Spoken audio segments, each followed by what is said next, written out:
Hey guys, how you doing?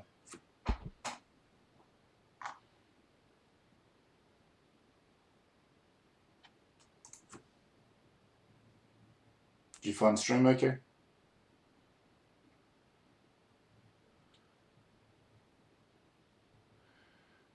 Good, good. I'm just getting things set up on this end. Just gonna send the stream link out to everybody. Cool. All looks good.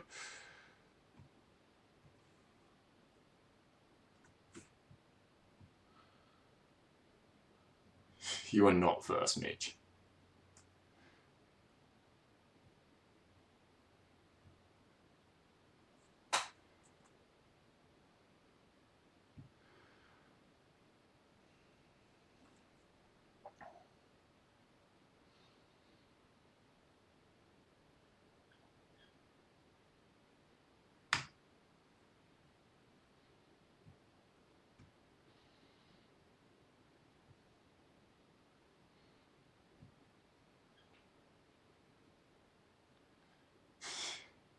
Yes, it was a big lecture.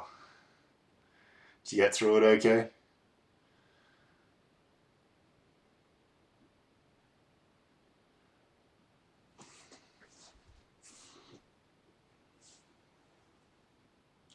Base reveal.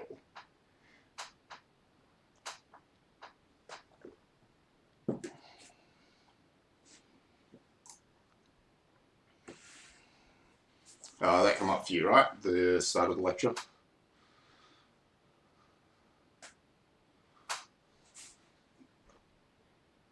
Oh, house reveal. No house reveal.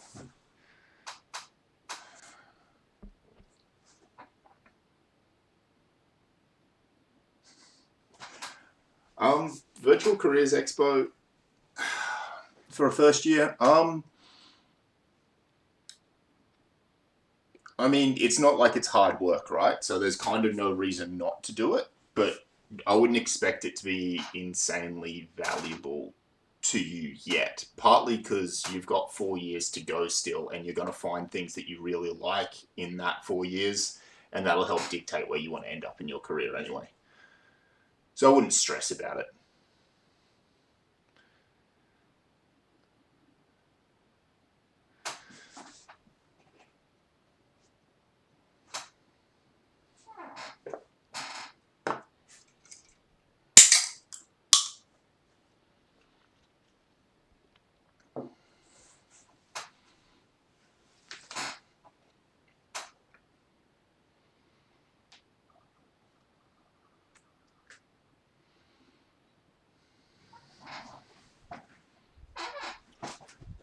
Your 12 weeks work experience is probably most valuable to you when you're a second or a third year. Because if you get it now, basically you don't have enough knowledge to be super useful. Like, it's not bad to have experience, but it's not the most valuable thing to have. So when you're a second or a third year, you know enough to be valuable, but it's early enough in your career to come back into uni and go, all right, I really want to focus on these things because that's where I want my career to go. Good fluid aerodynamic software. We teach aerodynamic software to our fourth years, and if they get through it by the time they finish this university and they can not break it when they touch it, we consider that a win. Aerodynamic simulation software is unbelievably complicated.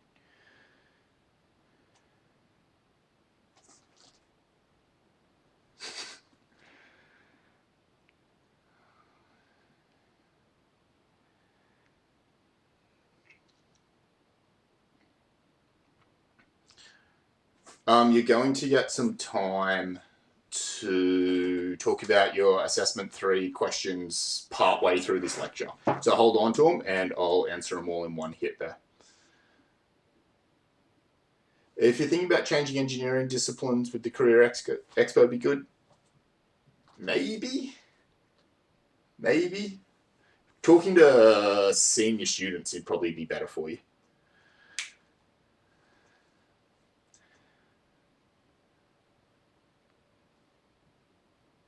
most software you're going to use in engineering won't work on an Apple. Almost all of it's Windows based. Oh, it's 5 past. So I said I'd start at 5 and I'll start at 5. So a little bit of structure for you of how today's going to go, because I know you've got questions about different bits and pieces. So I'm going to tell you how it's going to happen so you know when you're going to get your opportunity to ask you questions. Okay? We're going to start somewhere a little bit weird with a bit of mental health stuff to kick this off with.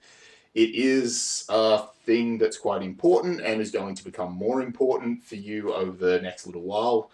Partially to look after yourselves and be safe, but also partially to work as efficiently as possible in a stressful environment. So I'll talk about that for only a couple of minutes. Then we'll talk about your assignment 3 and 4 questions. So you'll be able to spam them in the chat then, and I'll answer all of them for everybody. Bit of a recap of how I saw last week going, and then what's changing in your project for the rest of this semester. So that's the big one. That's basically what this today is supposed to be about, is how we're changing your projects moving forward from here. And then heaps of question time. And then if you have random questions for me, that comes after project question time. Okay, so I'm dedicating you the back end of the lecture so you can ask me weird stuff then, like rabbits. So starting off, talking a little bit about some mental health stuff. As I said, I know that this is probably something that's a little strange to hear me talking about, but it's really, really important for you to understand at this stage when you need to get help and who you should be going to for it. So I had a chat with a couple of one of the psychologists from our counselling service, and I asked them to give me a few resources to give to you. Partly this was after this video. Now, some of you may have seen this video. It's been getting around, and it is in here somewhere. Yeah. So Emma and Emma are 2 psychologists, I believe. There we go, clinical psychologists at the university. And they're awesome. Well, Emma Kerr certainly is. I've worked with her before. She's amazing. And she's got a whole bunch of really cool stuff. And they put this video together. And it's got a bunch of things in it to talk about triggers for anxiety. And this is what I was looking for. A worry chain, and where you should be, what's a normal amount of worry, because you should have a normal amount of worry, but where are you getting excessive and is it no longer helping you? And then they go through and they talk through strategies and all sorts of different things about what is and is not in your control. So I've linked you this, it's in the description. This lecture isn't going to take 2 hours today, so please, when this lecture is over, go and watch this video. So they've also got a counselling service at the university. You may or you may not know this. University has a counselling service that you can use free of charge. They help you with all sorts of things, so it doesn't have to be related to, obviously, coronavirus stuff, but they've got a huge thing about coronavirus and your well-being at the moment, but they'll also help you with all sorts of other stuff. Really cool thing that they're doing now is online counselling. So you have drop-in sessions and stuff. It's to kind of reduce your barrier to entry to getting into seeing these people. So if you're really worried about this stuff, you definitely can talk to these people. And as I say, they really know what they're on about. So if you need it, get it. Counselling service, online counselling service, and specialised stuff for working at home. I think the reason that I mainly want you to be thinking about some of this specialised stuff for working at home is you're going to need to be efficient over the next couple of weeks in order to still achieve the learning goals for your various subjects that you need to do. Because it's going to be, I think, a lot of people lose motivation once they move out of a structured environment like a classroom. So definitely something that you should be thinking about. The other reason why I want to bring it up with all of you is just because you don't necessarily need the help doesn't mean you shouldn't know this information. So a lot of the stuff that I've learned through working with the counselling service hasn't necessarily been things that I've thought were going to help me. They're things I've used to help other people. So that gives you another tool in your toolkit that you can use to help somebody else. So whether you think this information applies to you or not, it's irrelevant. Learn it anyway so you can use it to help others. Okay? Super important stuff. All right, go for it. Assignment 3 and 4. Any questions that you have about assignment 3 and 4? I'll head one of them off before you ask it.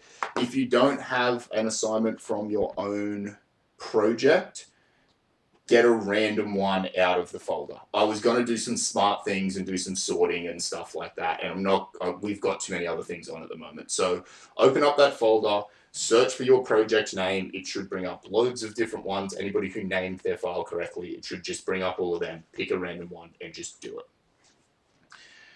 Do we have any other questions about your assignment 3 or 4? Is my chat updating? Because it seems to have gone very quiet.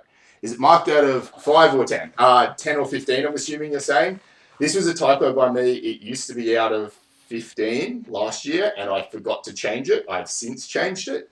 If you've already marked out of 15, mark out of 15. That's fine. That'll be perfectly acceptable. If you've marked out of 10, mark out of 10. That's fine. You can mark out of whatever you want and then scale it if you need to. When is assignment 4 due? Week 9. So 2 weeks after assignment 3 is due. One every 2 weeks. In A3, do we need to add all of the reports to the given document? No, just the one you proofread. The other 3 or 4 or whatever, I don't need to ever see them again. How much do we edit the report we're given? Things like terrible structure. Yeah, so if you're reading a really bad report, it can be really hard. I don't expect you to fully rewrite. You just come in and you put comments in that section of, this is poorly done, this is how you should have done it, with some dot points, and just sort of move on. Do we do it additionally or subtractively, the one that was prescribed to us? Are you talking about, should you have an additional marking rubric or a subtractive marking rubric? That's on you. You figure out what you think is fair, use it, and then tell me whether it was good or bad, or what its positives and its negatives were. Do we have to do it? Yes. You don't have to let me know if any of them are missing, just move on to the next one. Can you have more than one from your own discipline? Yes, you can, but I would like you to do at least 1 or 2 not from your own discipline. So if you happen to get 4 of them all from your own discipline, please go and get some other ones. Being trouble accessing the reports folder on Blackboard. Download it. When I try to open it, it doesn't open. Have you let the entire thing download? It should be 1.02 gigabytes. If you don't let the whole thing download before you touch it, you will corrupt it.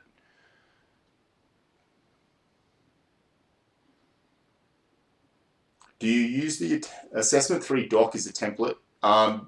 It doesn't. You use the Assessment 3 doc as a template, certainly, but it's not a good rubric, right? You have to make your own rubric and dump it in.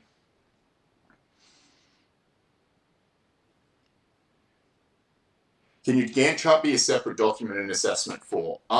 Yes, if you can't figure out a good way of embedding it within your normal document, which I can understand why you wouldn't be able to, but I'd accept a A3 page, like something that was meant to be on A3 just scaled down to be on A4 would also be fine for me. Can we use you and other personal language for comments in feedback for marking rubrics? Definitely. Is the 4th one the one you replaced with your own discipline? Yes, please.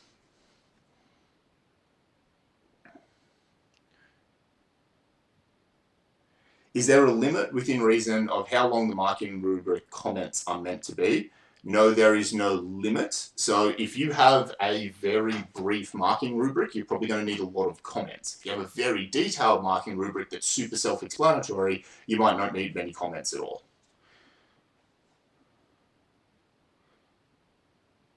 Do we only do track changes for the one document? Yes, unless you want a bonus mark, and then you do it on your own submission of 2A as well.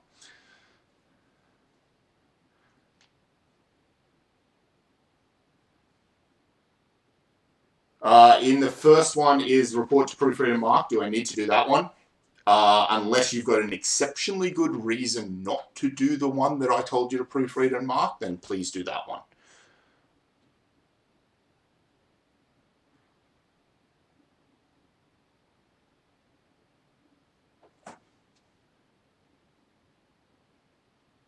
How do we get marked on the assessment? Which assessment? Assessment 3 or assessment 4? In assessment 3, you'll be marked basically when you proofread and edit. I would have also proofread and edit, and I'll basically be comparing those two things. So if you missed a really big issue that they had, or you give them the wrong advice, then you'll lose some marks. But it's marked generally pretty generously. Does it matter if the one you proofread is your own discipline? Not at all. Perfectly fine. Also perfectly fine if it's not your own discipline.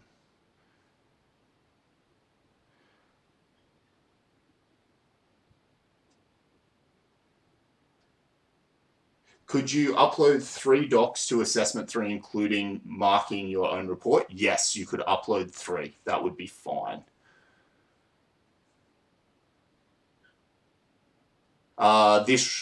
Does the report, when you say does the report, Aaron, does the report still have the same formatting? What do you mean the report? Assessment 4? Yes. Assessment 3? No. Do you need to comment on your own rubric about how it was constructed? Yes. Not necessarily at length, but mainly this is why I did it like this, and I believe it's fair, or in this case, no, it wasn't fair. When will 2A marks be returned? After you submit assessment 3, so probably after the break.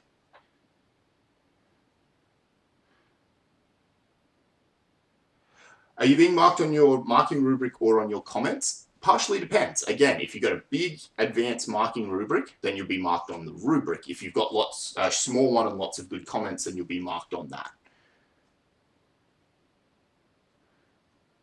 Track change is just for one report. No, you won't get to see the feedback on others, and they won't get to see yours. Rowan, yes, that's perfectly fine. Rename your file.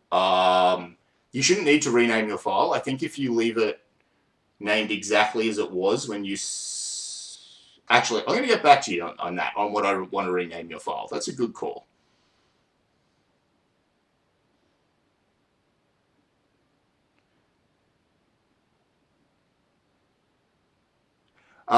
George Davis, can you attach a Gantt chart from Excel?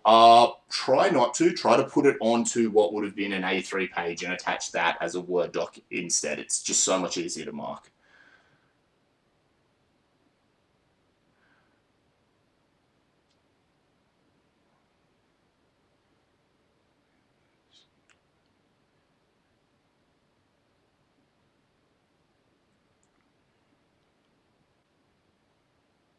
You can use whatever language you want in commenting.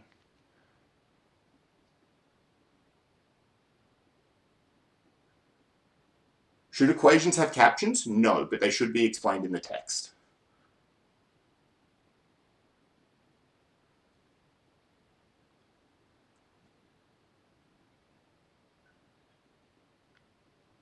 Bailey, do we technically have 4 weeks to complete assessment 4 because of the 2-week break? I guess technically you have 6 weeks to complete assessment 4 because I gave it to you 2 weeks early and you get the 2-week break in the middle.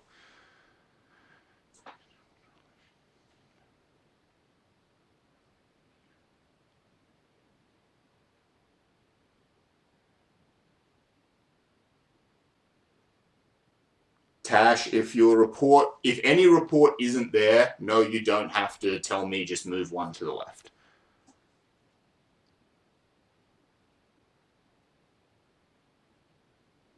Comments to the, so I would like you to put comments back to each time you mark somebody with your rubric, and then comments that would go back to the person, and then overall comments on your marking rubric.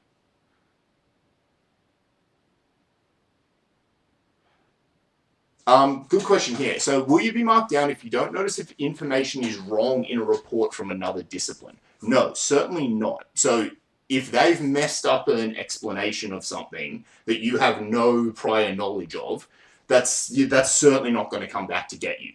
We'd like you to maybe suggest, hey, I don't really understand this if it's a bad explanation, but you certainly won't be marked down for not knowing that background knowledge.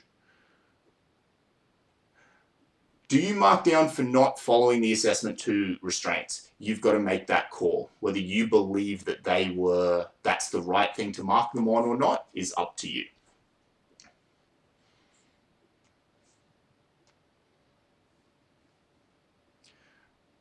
Do you include work in progress over the break period?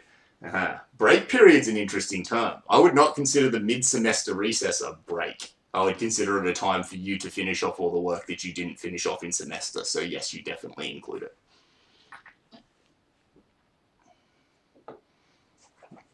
Track changes on your own report, please.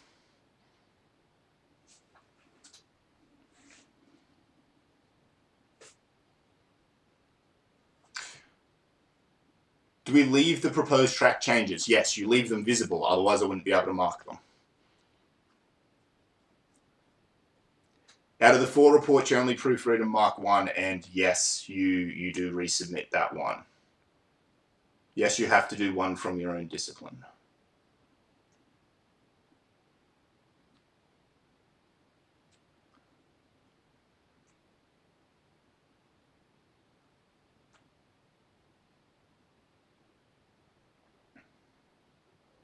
It doesn't matter if you don't understand the content from the other disciplines. It's not critical.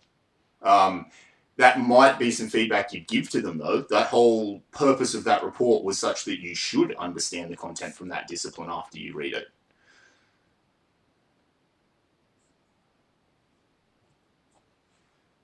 There is no page limit on assignment 3.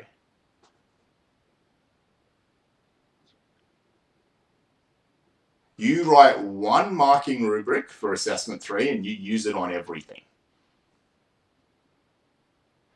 The difference between a marking rubric and a marking criteria, I use the terms interchangeably. I'm sure there is a difference. I use the terms interchangeably.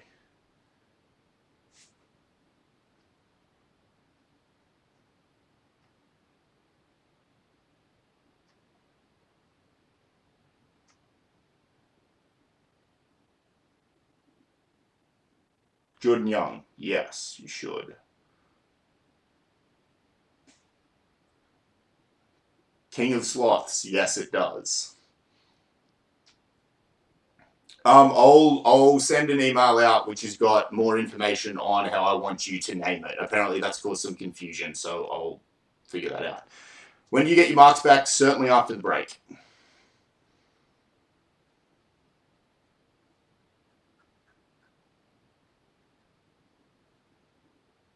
Should the marking rubric strictly follow the marking criteria given in 2A? Not at all. The whole job is for you to write your own. You definitely don't start there. Do not start with the 2A marking criteria. Don't look at it. Write your own that you think is fair.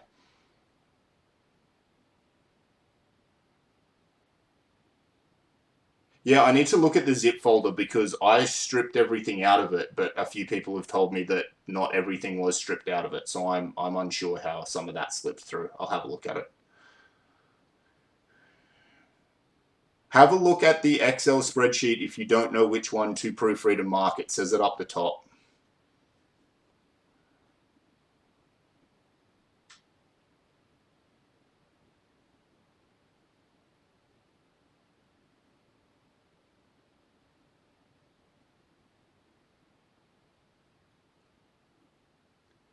You get to edit your own as well as your peers if you want to attain 1 bonus mark. Up to 1 bonus mark.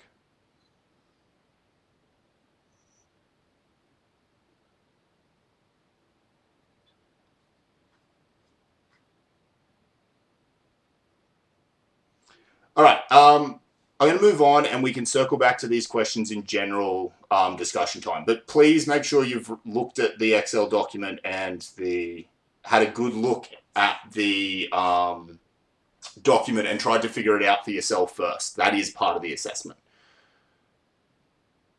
Cool. All right. So talking about how we went last week, I think overall, going online in just a couple of days was a fairly crazy experience. It wasn't something that we'd ever really done before. it was entirely unprecedented. Nobody had ever taken a fully online course and tried to go, a fully project-based course and tried to go fully online with it before. We reached out to all the other universities in the country, and basically we were all in uncharted waters. So I basically wanted to take an opportunity to say thank you to the vast majority of you. This would have been impossible without all of you getting on board and making a big effort to help. So yeah, I've been asked by a whole bunch of people how it was, and one thing that I get to say to all of them is I've just got the best students. This could have been so much harder than it was, but you got on board, you worked hard at it, you helped us out when we needed you to, and it made all the difference. And it's so much easier to put in 100 hours a week when I know I've got students who are helping, we're all pulling in the same direction. So thank you. Discord and YouTube, I see as absolute wins. I thought the lecture went really, really well last week. I got good feedback from it. I thought Discord was incredibly good.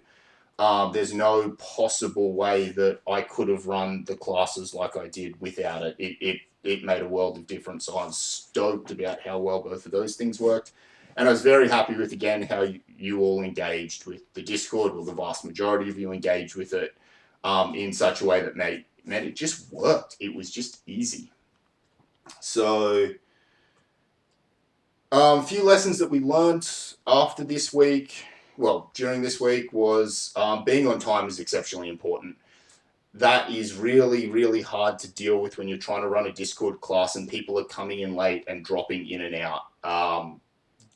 It just crushes your ability to run that class. So really important that everybody make sure they are on time for those classes. We don't have the ability to, it's so difficult to try and chase your tail for people who are late. So please don't be late.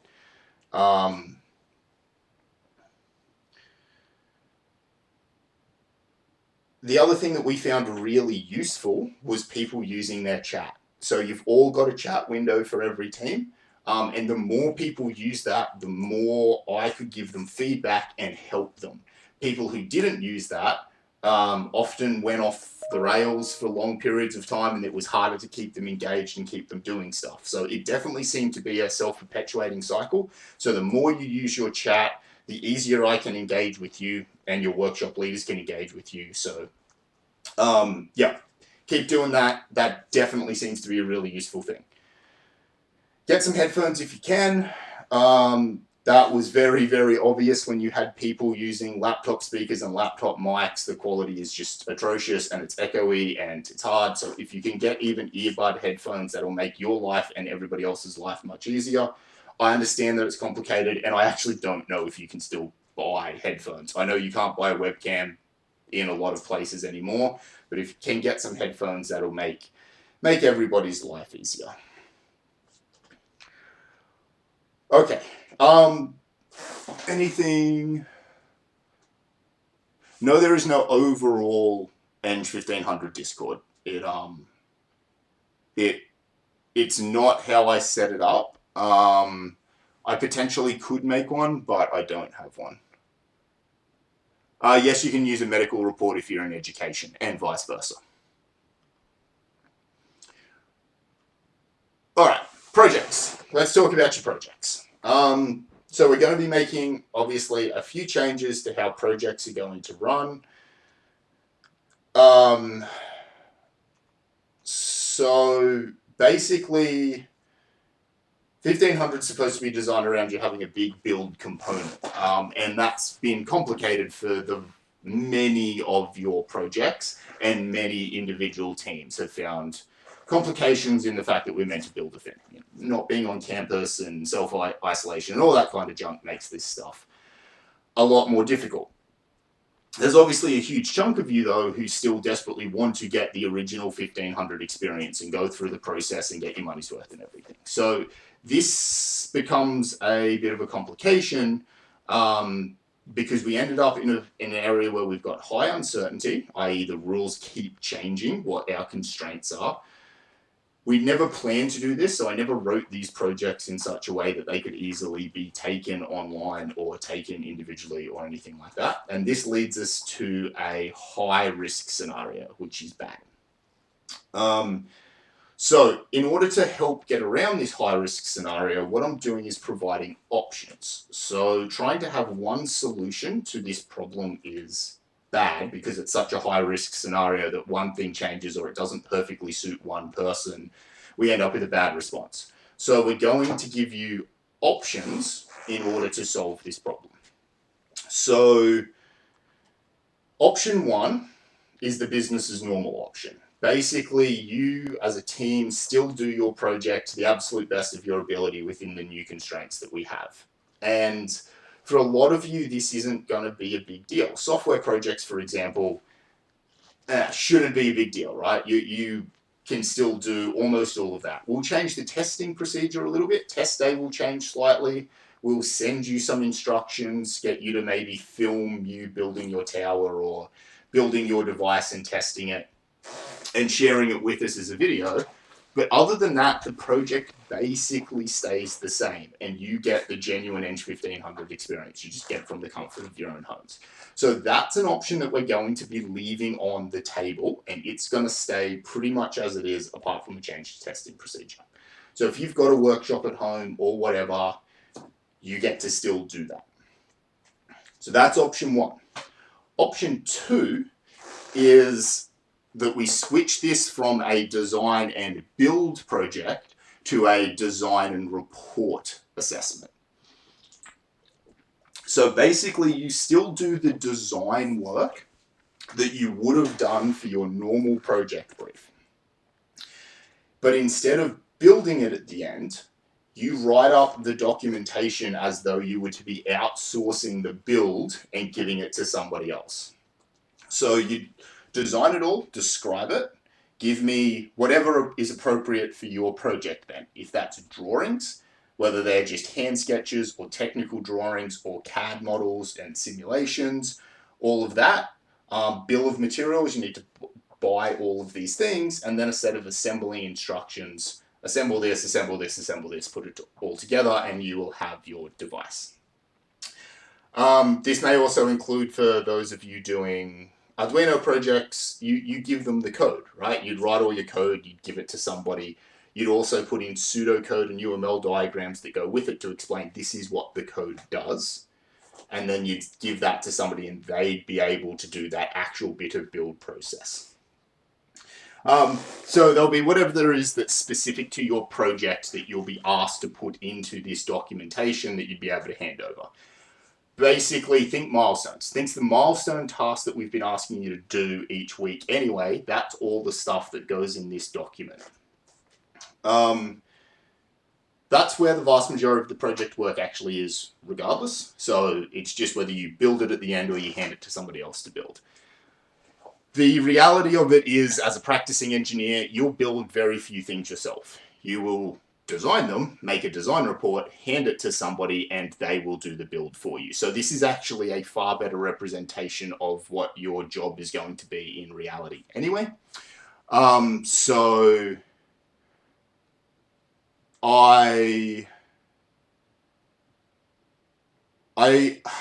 the only thing that you kind of miss in this learning goal is that connection between you building your own design. But it's a very minor point that you'll miss.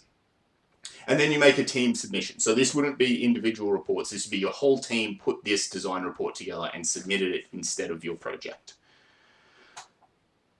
All right, so they're your two options. Where this gets good for you is that these two options are non-exclusive. So you could do one, or you could do the other, or you could do a bit of both. Or you could do 80% of one and then pull the pin and do the other. Basically, I've set this up so that you win no matter what. So I'll take you through it and the marking rubric, and then I'll come in and I'll answer the questions. What I'm essentially getting at is I'm trying to give you the ability to design the thing that you wanted to make and then build the thing that you can make with the resources that you have available to you at the time. And you can score points for both of those categories. So you do your full design, yeah, this is what we would have done if no lockdown. and this is what we did within the restrictions. That's how you maximize your marks, but you can't lose.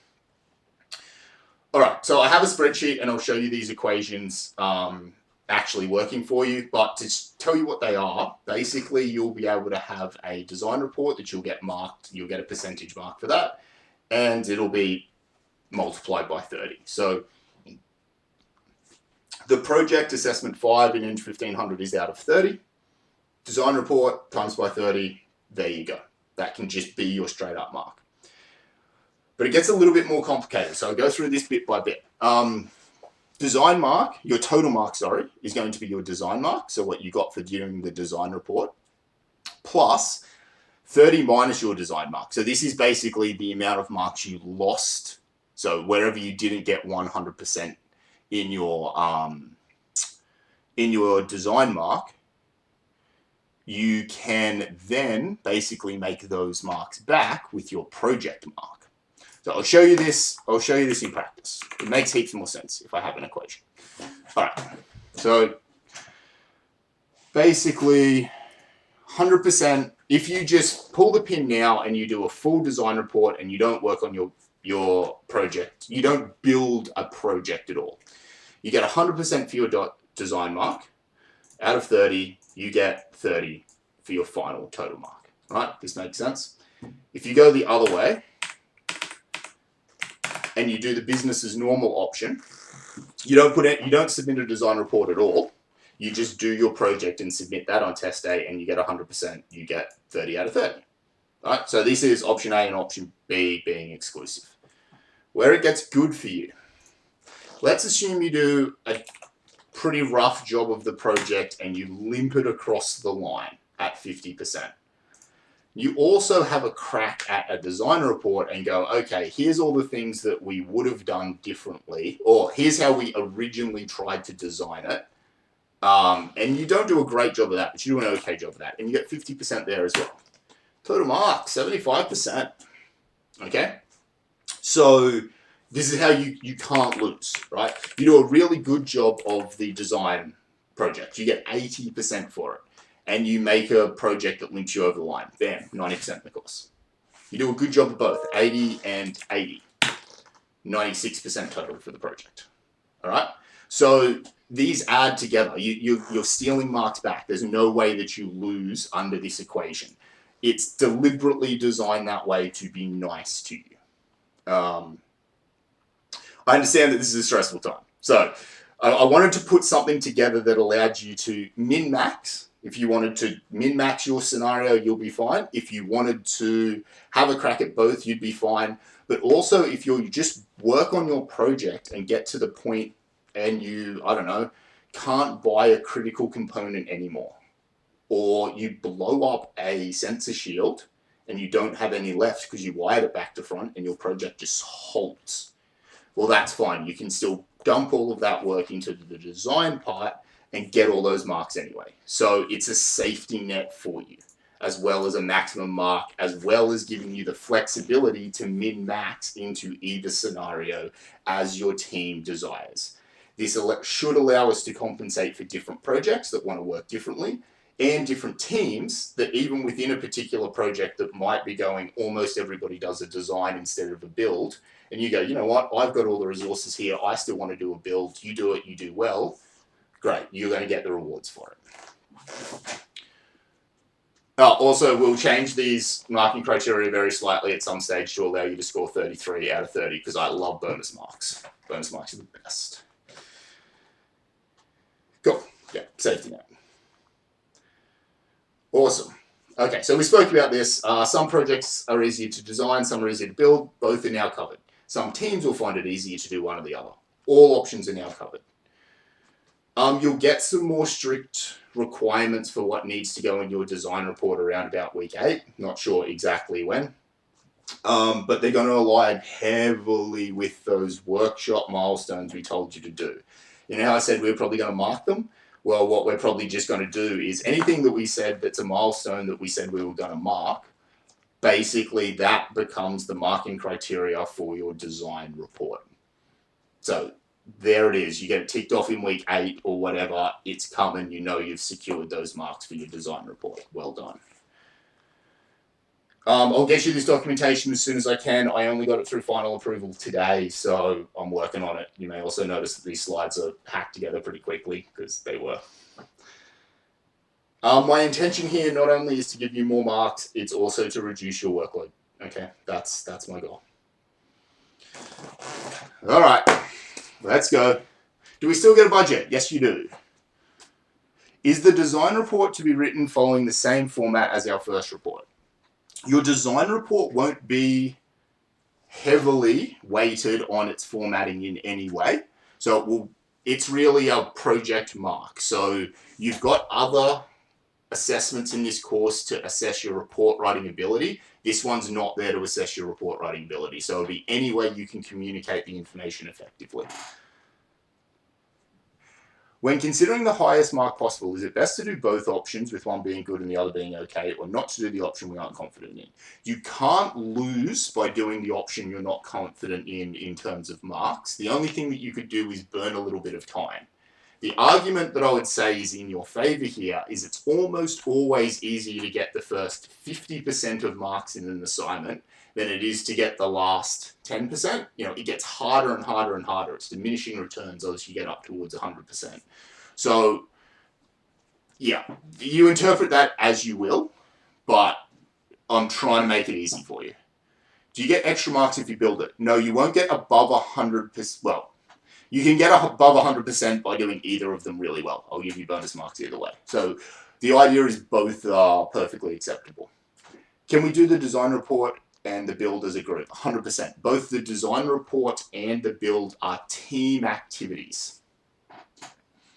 If you're part of a team, by the way, I should have covered that, and you've only got one person with a workshop and you're not all going to meet that person, but as a team you still want to do the build, the members of the team without the workshop can do a lot of design work and send that to the person who's got the workshop and they can do the grunt work. I would still consider that to be a team building an object.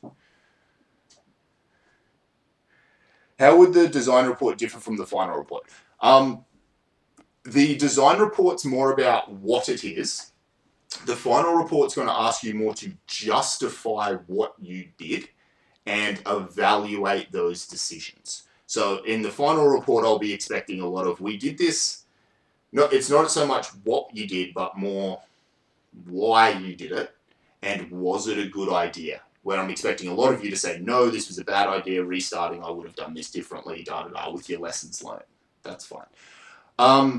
One's also a team report, one's an individual report, and the formatting criteria will be different.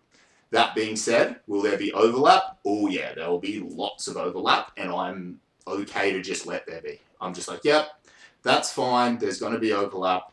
You will pick, if you do a good job in your design report, and you can pick a page or a graph or an image up and drop it straight into your final report, good for you. Submitted as a team, correct. The documentation is sort of a guide to write the design report. Yeah, it'll be a list of things that we expect to see in it, in the same way that we set you milestones every week, right? And they're a guide as to what we want you doing in the project. This will be the same. Will there be an example of what you expect from a design report? Not really, they'll just be the milestones we expect you to have done, So, how does the budget work? Buy it and keep receipts. Yes, buy it and keep receipts. Can you use materials you have at home without them being counted in the budget? No. So you don't have to pay for them, obviously, but you would need to budget the project moving forward. So this has always been the rule. Anything in 1500 was always, if you've got it at home, that's fine, use it, but you need to budget the cost that it would take somebody else to build one. And you assume that somebody else doesn't have those same things at home.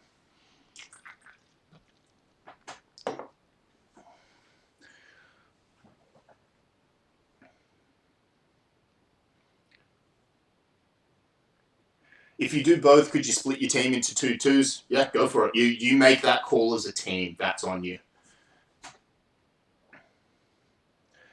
Can we do testing at home and include a video file to show it? Yeah, so those of you who still wish to do a project demo, we will send you out a fairly rigorous testing procedure we expect you to follow. That's obviously going to be different project to project, but it will almost certainly be a video or a Zoom call of you doing your testing live and demonstrating it to us. Yeah, so if you're going to have overlap between your final report and your design report, and that's going to mean that several final reports are going to look very similar, true. But if you all built the same project, your final reports would look very similar anyway, so not a problem. The design report is not the final assessment. So they're two different things. There's the design report, which replaces your project, assessment 5. And then there's assessment 6, which is the final report on that project. Do you get extra marks if you do both the design report and build the ECG? Well, that would just be the two things in the equation, right? One of them's the design report, one of them's the project.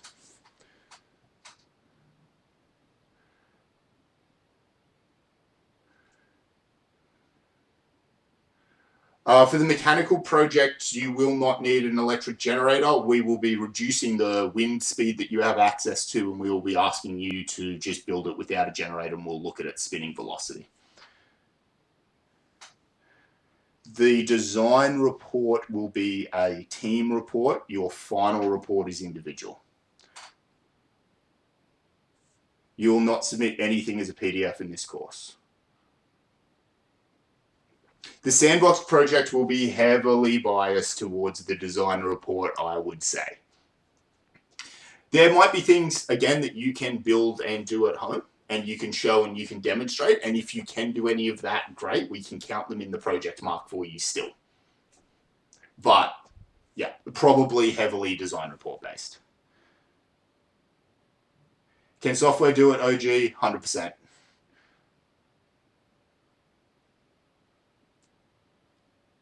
Yeah, so the design report is based on the thing that you would want to design and build and sell at the end of the day. Changes in the marking rubric for the project for doing it at home? Yeah, there'll be some. Not huge amounts, but some, definitely.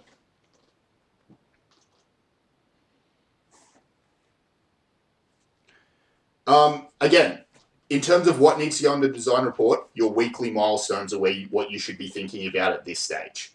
Set good weekly milestones yourself, work on your project, and then you will just put that into your design report. But as I said, week 8 is when that information is coming out. For mechanical, no, you no longer need to get a motor.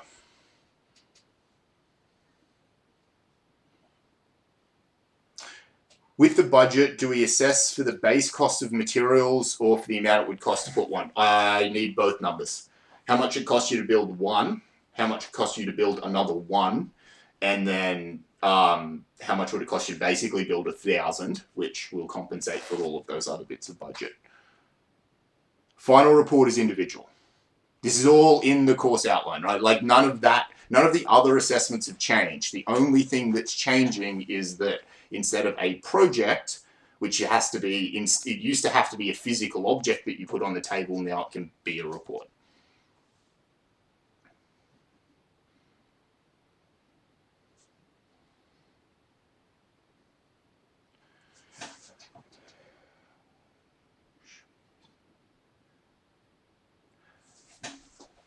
For the software projects, you guys are going to get a big brain dump in the probably next week about what you're going to be expected to do in this project.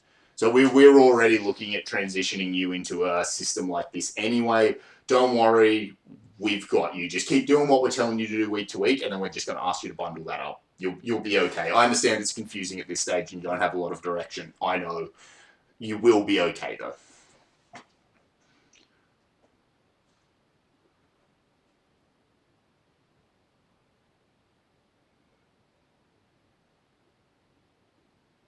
Again, it will be a Word document that you will submit. How do you cost something you already have at home? Yeah, you do your best. Okay, so I won't ask you for a screenshot of something from Bunnings. I'll just ask you to put a reasonable price next to it. If I don't agree with your reasonable price, then we might question you on it and ask you to supply evidence. But yeah, we also might ask you that could be a good appendix of a bunch of costings.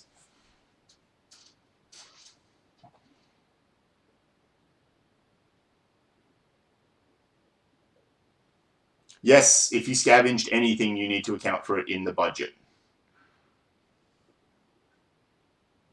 For the budget for the robot project, you definitely need to justify the cost of anything outside of your kits. So I gave you a kit. It was certainly possible to do the project within the equipment that was in the kit. Anything that you add to that or replace, you need to be able to justify those costs. Restrictions on what power tools you can and can't use. It's a good question. We're probably going to do a lot of that on a case-to-case basis. In general, we will be saying use this. The project brief is the same as it was, so use the same tools that you had. If you didn't have access to it in 126 or the Chem and Renewable Workshop, then you don't get access to it outside of that. But talk to me and I'll make more intelligent decisions.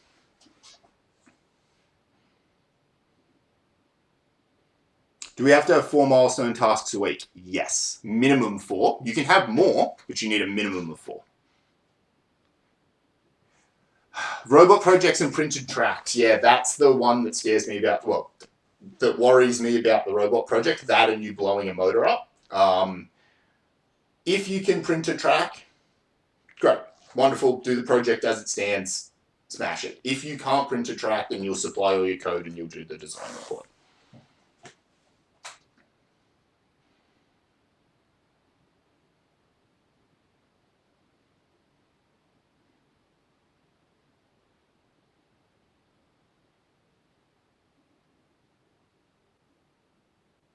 Not everybody has milestones from their tutors this week. The job was for you to write your own this week, but some tutors gave a lot of them out. So you just have to have a minimum of 4 a week. 4 per group, as in minimum of 1 per group member. Why would you build a dummy robot? I'm confused. Generally, no. So if you have a cost that's purely associated to prototyping, that wouldn't be included in your budget because it wouldn't be included in the cost to make more of them.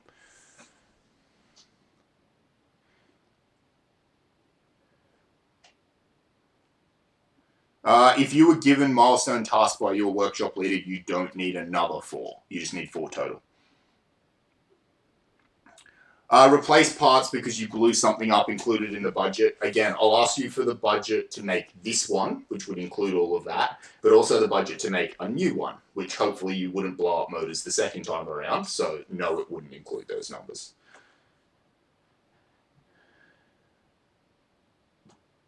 For 3 group people, 3 milestones is enough. And again, electric power tools, talk to your workshop leader in your workshops this week, and we'll sort them out on a case-by-case basis. Can 2 group members work on the same milestone? Yeah, but it's fraught with danger. So the reason why we get you to do 1 each is to separate the accountability, because the whole objective here is that everybody was individually responsible for something, and you have a deliverable for that to be able to say, yes, you pulled your weight, or no, you didn't. Once you put 2 people on one of them, it gets really confusing really quickly, which is why we say 1 per person. Yeah, 3 is enough if you've only got 3 people in your team.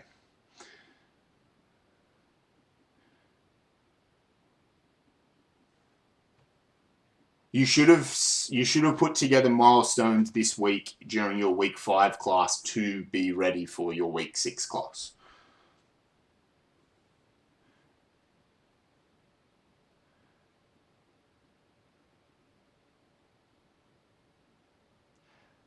If you are doing the wind turbine project and you buy yourself a motor, power to you. We won't charge you. You won't have to justify that cost at all.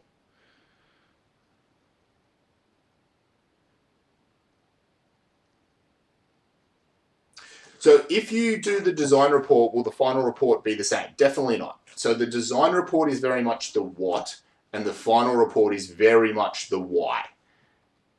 It's this. It would be the same as you having physically done the project. I don't necessarily care what you did in that final report. That's already taken care of in your project mark. It's why you did it. Justify and evaluation of decisions is where all the marks sit in that final report. So they'll actually be fairly easy for us to distinguish.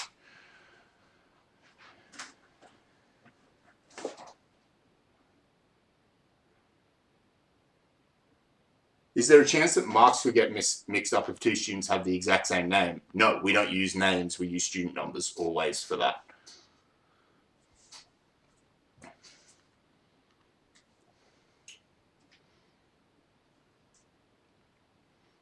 By the way, we're fully in in question time now. I don't have any other content to deliver, but I'm happy to sit here for another whole as long as it takes answering your questions.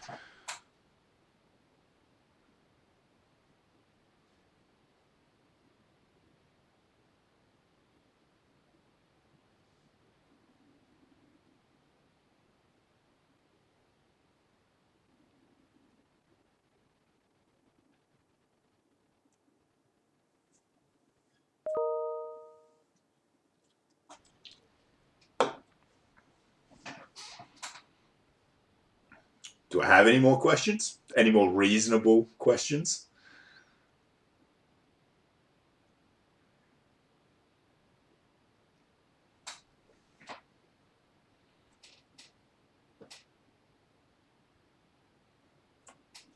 Your workshops do run at the same time. So just as though you were expected to attend your workshop normally, you definitely need to be in Discord for that 2 hours at a minimum and ready to go for that 2 hours. It's exactly the same as it was before.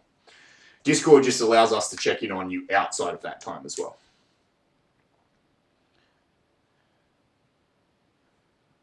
So what do you write as project title for assessment 3 under each person's report marking? Whatever they put as project title, whatever they would have put as project title in their submission. So, mechanical or robot or whatever.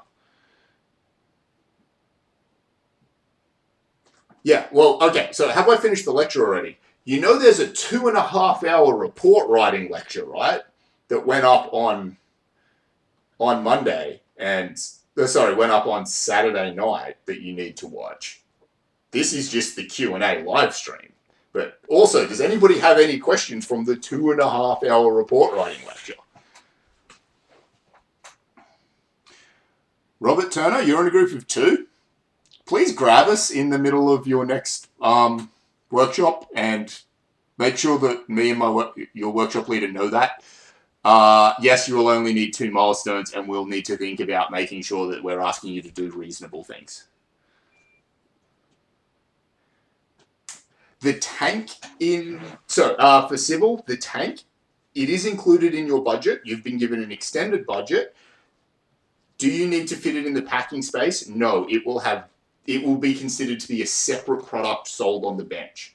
That being said, if you can incorporate it, all the better. Good work.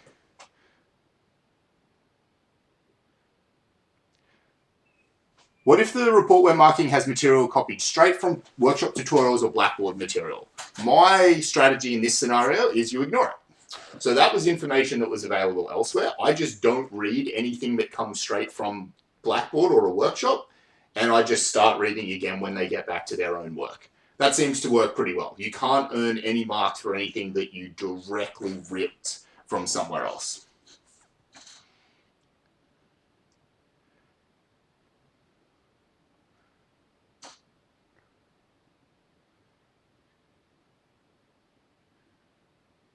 Yeah, mark 4 reports with rubrics, track changes on one of those 4.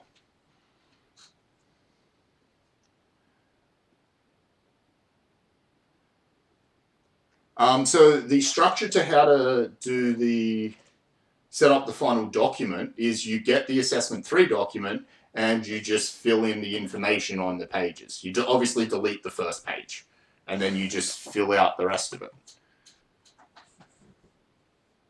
Any free CAD programs I'd recommend. Creo is what we teach at this university and you can get it for free. It's very powerful. There's a way more powerful than what you would need, which means it's not the easiest modeling package in the world to use, but it's good. And there's a whole bunch of YouTube videos that a lecturer made. So Creo Parametric or PTC Creo Parametric, and you can get it from the university. And I'm going to put it up on Blackboard at some stage.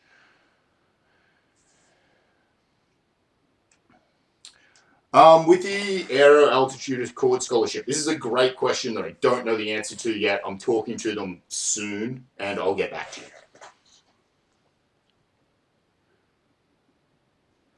When you do your own report for assessment 3, I want to see full track changes so that I can see how different you've made it, how much work you've actually done.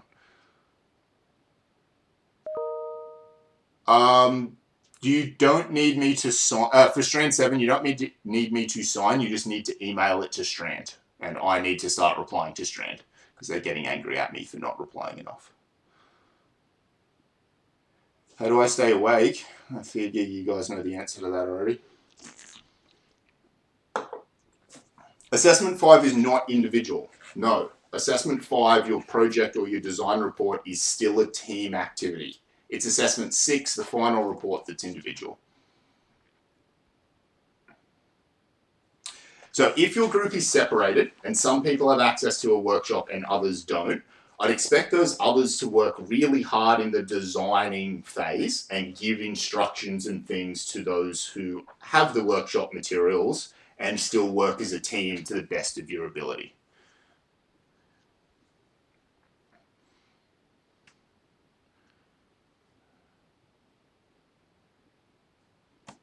How many milestone tasks total in assessment 4?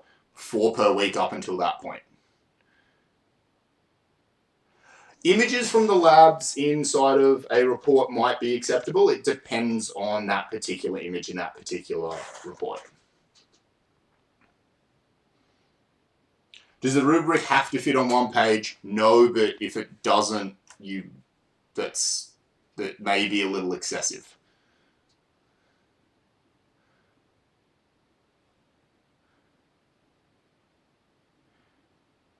I'll put a Creo fold. I think you need a zip file for Creo, and I think it's 4 or 5 gigs, so I need to get it and put it up on Blackboard for you to download. I'll try and do it this week before Wednesday. There's a shared drive at university that's got Creo on it with install instructions. I just need to find a way to get that to you, and I think I'll do it through Blackboard.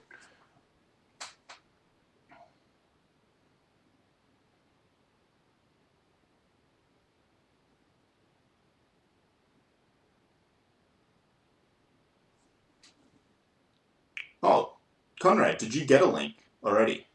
Cool. If you guys have got a link, that's great.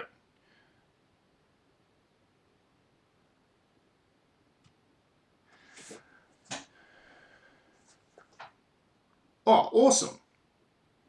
Thank you. Cool. Well, great. I'll still try and put something up on Blackboard, but awesome. Are there sheets for filling out milestones? Yeah, at the back of your assessment 4.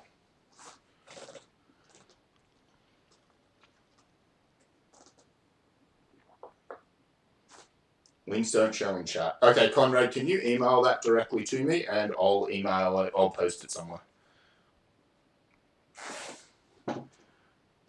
I don't want you, for your assessment 3 marking criteria, don't start with mine. That's not your objective. Your objective is for you to sit down and read these things and think, what do you think is a good way of assessing these people? What do you see as important? You might not think the same things that I thought were important are important. That's perfectly fine. So you go through and go, I think it's really important to make sure that they never use the American spelling of something. And you make that worth 9 out of the 10 marks. You do whatever you want. Okay? But, don't do that.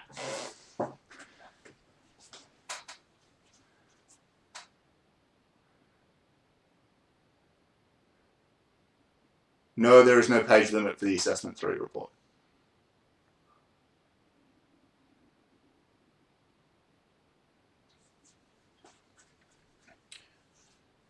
You want to make a marking rubric that you believe makes sense. I very much don't want you to go to anywhere where marking rubrics already exist and get from there. I want you to stop and think, what is a fair way, or what is a good way of doing this, or a fair way of doing this? Not, I've gotten somebody else's and regurgitated it. That's the worst. That's not what I'm trying to get you to get out of this. It's how would I, if I had no background knowledge, assess these people as fairly as I possibly could, and then mark that way, and then go back and reflect on it and say, yeah, it worked in these conditions, but not in those, or this was a terrible idea, or whatever. There is no strict way in which this needs to be done. It just needs to reflect that you put a bunch of effort into it. That's what I'm looking for.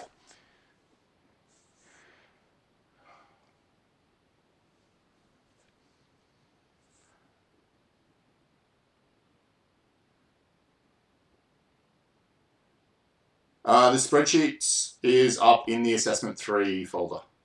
It downloads as a text file. You can open it in Excel as well, but it downloads as a text file. I just keep calling it a spreadsheet.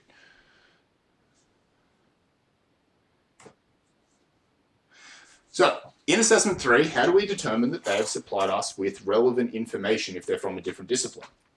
It's an excellent question, and that's actually part of why I've set this assignment for you. How do you know? How will you know in the future when you read something whether it actually had an adequate amount of background to it? So, does it follow a logical thought process? Are you left with unanswered questions at the end? Have they referenced it adequately? If you don't think that they've given you enough information to understand it, do they put the links in there so you could go and read the references and check whether it makes sense? I'm not saying you have to go and read the references, but you're marking on their ability to structure something that would allow you to do that.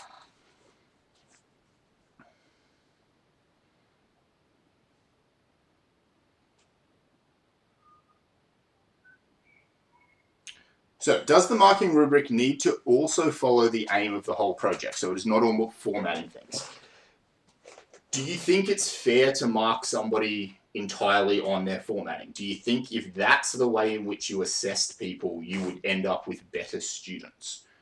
Or would that just end up with students who write crap down, but they format it really nicely? Now, this depends. This depends on, a lot of different circumstances, but I would have said I don't think it's entirely valuable to only assess somebody on their formatting.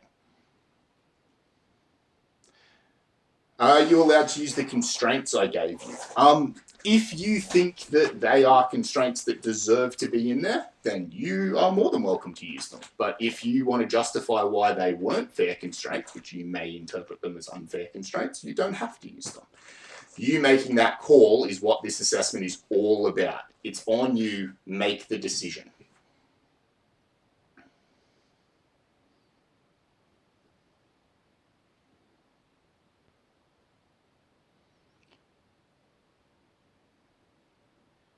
How will people be marked if they have dyslexia in assignment 3? Why would that matter? I'm missing something there. Spell check works regardless, and so does copying your text and pasting it into a read my text for me and having it read it back to you. And that way, if you do mess things up because you have dyslexia, or you may be referring to dysgraphia there, if you have either of those, the read my text thing solves that for you. That's what I use. You'll notice if I haven't had the opportunity to do that, letters messed up all over the place, but read my text to me solves that problem for you. I suggest you use it a lot. It's great.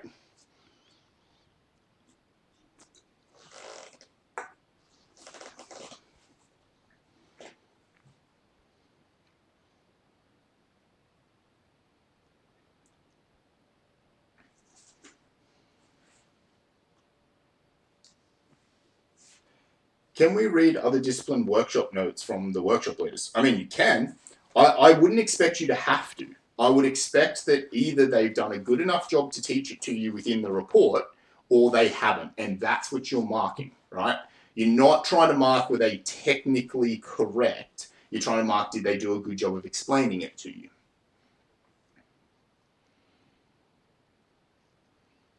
Is the special circumstances process still the same? Not really, kind of, sort of. Adverse circumstances is going through numerous changes at the moment.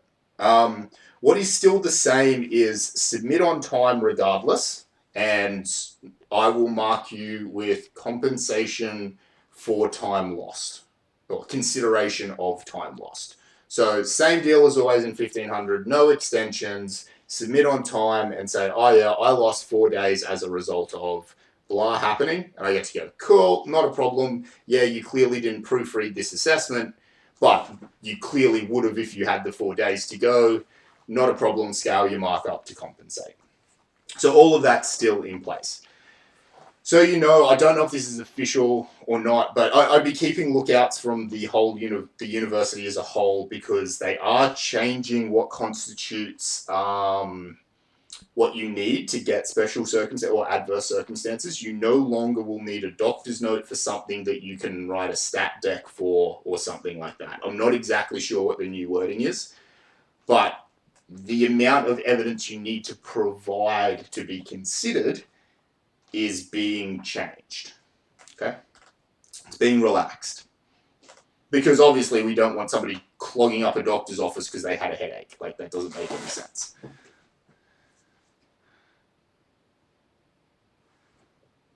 Lachlan, I'm going to put way too much or way too little work into assessment 3. Less than 10 hours. It's worth 10%, I know. Less than 10 hours. Okay? Less.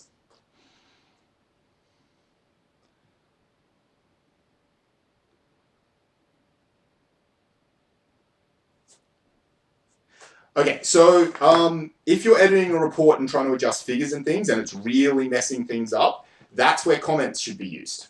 Okay, so comment on the figures. You should have done this, this, this, this, and this, and leave them alone. And then move on and use your track changes to highlight smaller things to keep the document readable.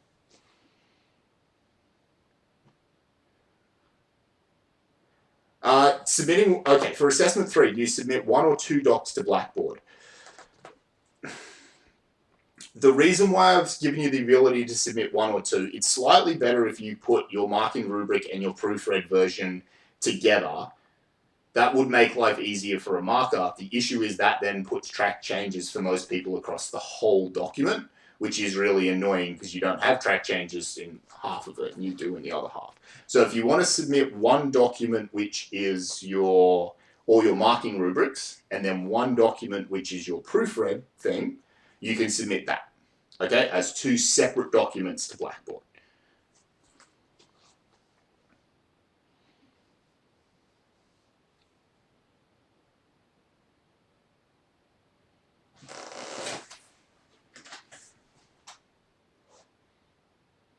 You shouldn't have to be digging into anything for other disciplines. You're setting your own criteria here, right? So you want to be looking at these things and going, what do I believe is a fair way to assess them? Not how did Dylan say they had to be assessed. That's irrelevant. That's not what you're trying to do. You're trying to look at how do you believe a fair way to assess these people are. So again, don't go looking for examples. Don't go looking for constraints or anything like that. Read the reports and go, how am I going to assess these?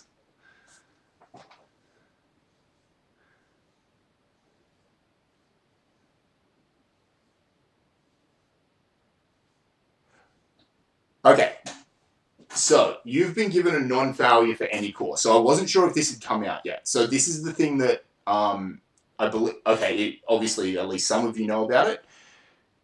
You get what they're calling a non-failure, means you can't fail this course instead of getting so if you get to the end of the course and you have 45%, basically what would normally happen to you is you get a failure on your academic transcript.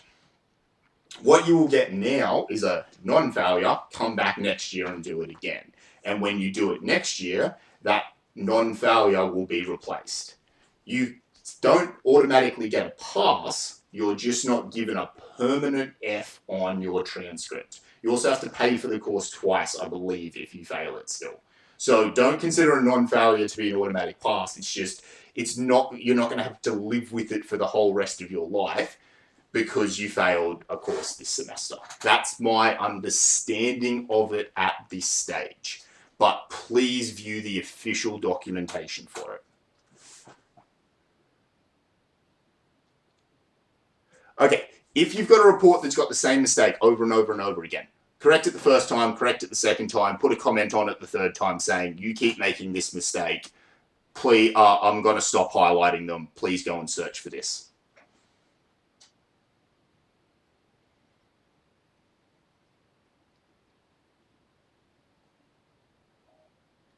Useful links for further reading are references.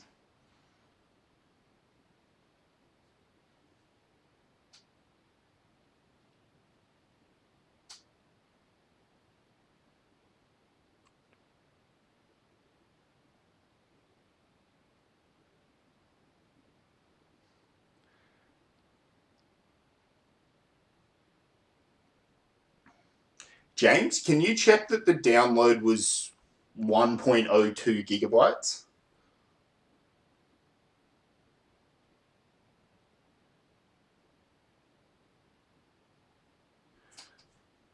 George, the way that I'm structuring all of the rest of these lectures at this stage is your actual lecture has already happened. Your lecture come out on Saturday night. This is a Q&A session where I'll go over anything that needs to be brought up in such a way that I know it's going to have a lot of questions, like changes to your projects, and then general Q&A for the rest of the 2-hour period. But your lecture's effectively already happened. But yes, these Q&A sessions are going to continue running as long as people find them useful. And by the amount of questions I'm getting, I'm assuming I should continue running them.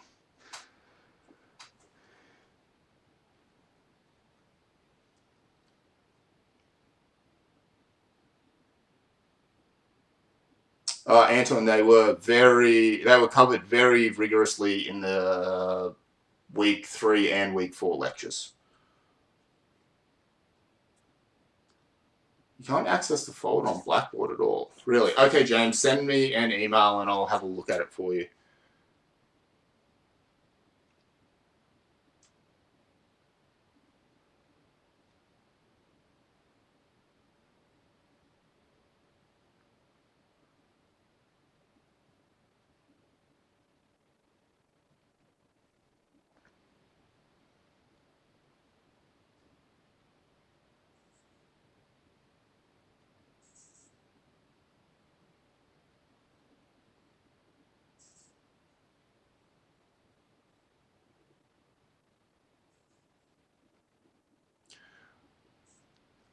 Gareth, so you're working on a Mac. If you email to somebody with Windows and it works fine, then you're going to be fine. When you upload it and you look at the submission in the preview viewer thing on Blackboard, yes, sometimes it gets messed up. But when I download it and I view it as a Word doc again, not a preview doc, it comes good. Okay? And if for any reason it did still come through badly, I'd get you to email it directly to me and just check. Okay? But yeah, sometimes the preview messes up from if you upload a Mac version, yes, sometimes the previews are weird. It's not the end of the world. It's almost always perfectly fine on my end once I hit download, so don't stress about it.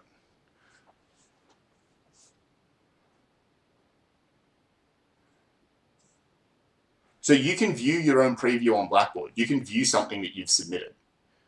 So if you view it, so upload it and then view it, and if it's all messed up, flick me an email and say, hey, Dylan, attach your report to it. Hey, Dylan, here's my actual report.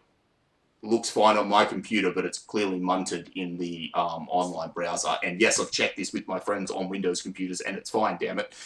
I'll check for you. Okay.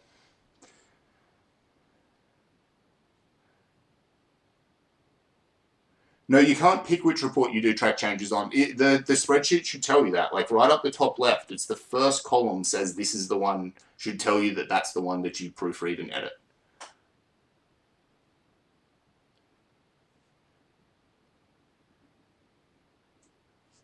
If there are no reports from your project assigned to you, yes, you can grab a random one from the folder.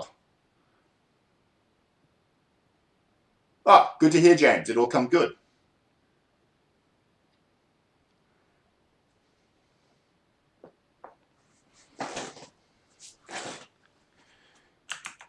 Curiosity. How many people are still here? Nope, definitely not what I meant to do. Oh, 114 of you. Okay, cool. So obviously, let's keep going. Can you upload your lectures as a podcast on SoundCloud and Apple products? I don't know how to do that. So probably not. I'll try and learn over the break. It's probably not going to take a high priority for me until we hit break, though. Sorry, but I'll try and learn. Can you send me an email and tell me what you want it to be? I've never used SoundCloud or anything like that before. So tell me what you want. Send it to me in an email. I'll try and learn for you. Does it matter if the reports are different disciplines? I want you to get one from your own discipline. So if you get to your fourth one and it's still not your project, please go and replace it with a random one out of the folder that is your discipline.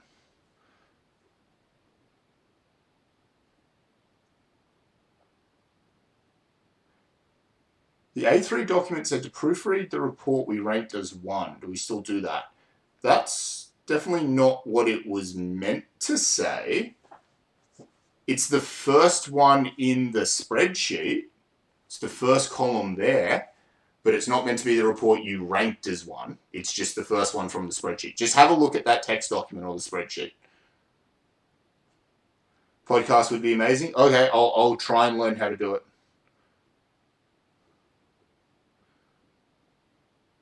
I figured they wouldn't be particularly useful without the images, but I'll see what I can do for you.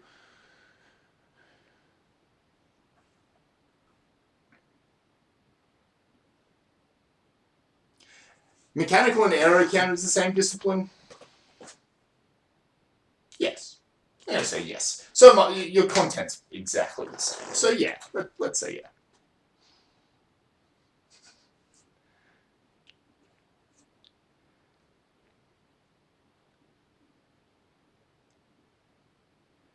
Can you not listen to YouTube anywhere though? Like, is that not the same thing? You just put your headphones in and let your YouTube run? I mean, again, I'm happy to do it. I'm just curious. I'm just trying to figure out what would make most sense for you.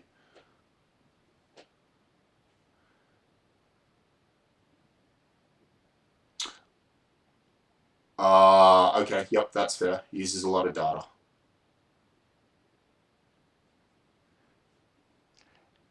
Okay, all right, yep. So I have YouTube Premium because I paid for YouTube Premium because I'm that guy, which allows me to download things and then play them without video. So I don't have that problem. But yeah, yeah, no, that's fair. You don't want YouTube Premium. That makes a lot of sense. Okay, yep. I'll try and learn over the break how to make podcasts.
I'll see if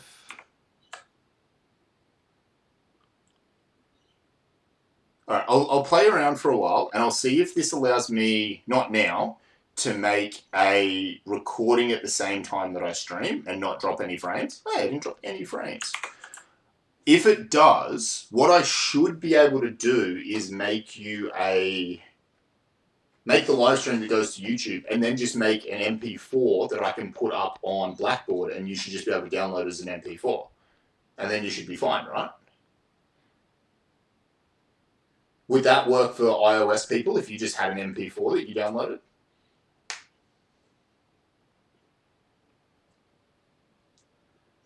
Yeah, I know, that infinite recursion, right? That works? Okay. I'll play around over the next week and try and learn how to do that. And then I'll start. I can put all of my videos are downloadable. So I can do all the lecture videos. It's just the live streams that'll be tricky. But I imagine they're not the most important thing. The videos would be, right? So I can definitely do that. Right, I need to make a list. Things that I need to do. Things I need to do are naming conventions for assessment 3, submission, videos as MP4 the best file format for you, to Blackboard, and try to learn to record live streams. So if you all see me doing a bunch of live streams in the near future for a couple of minutes at a time, it's because I'm trying to learn to record them. So any of you who have subscribed and hit that bell, you're going to get a bunch of notifications.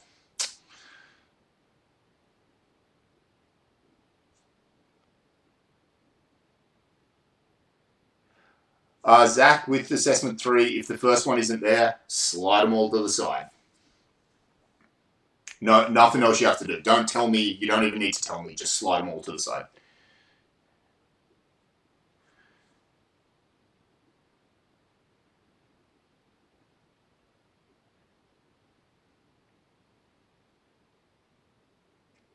Yeah, I mean, I thought about voting systems for questions. I want to see how it goes. I still want to be able to answer random questions, so we'll see. I think in the future we won't have as many questions coming through as quickly as we did in this session. This was a big confusing session. I know that. So I know I got a lot of questions and I know I missed a lot, but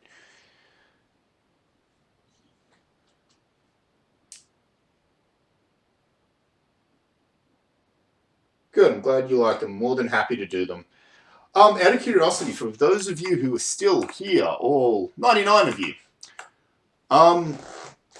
would it be useful to have more than one a week? So would it be useful for me to have a session, I don't know, Thursday morning at 9 a.m. for an hour, just to literally do questions as well as this?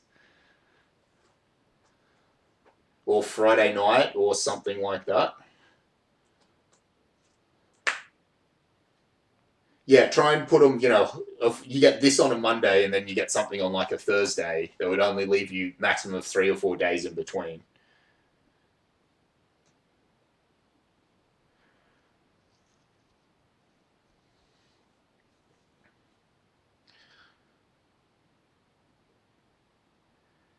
Okay, if you think it'd be useful, maybe we'll do Friday afternoon live stream and beers.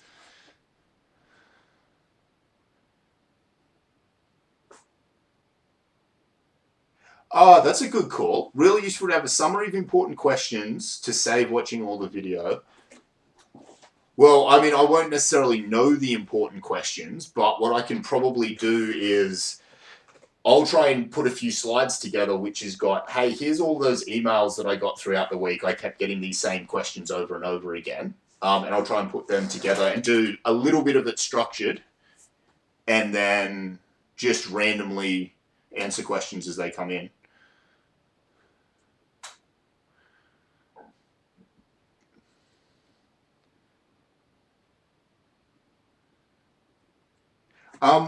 can you test your ECG on my heart after drinking so much Red Bull?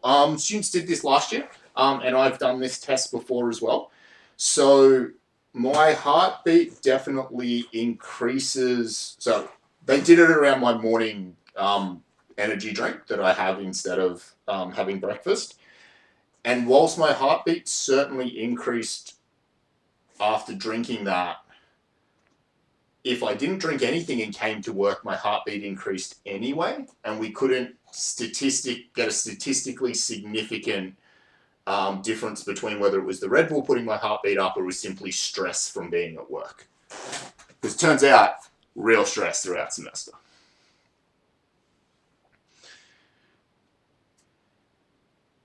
My arteries feel fine.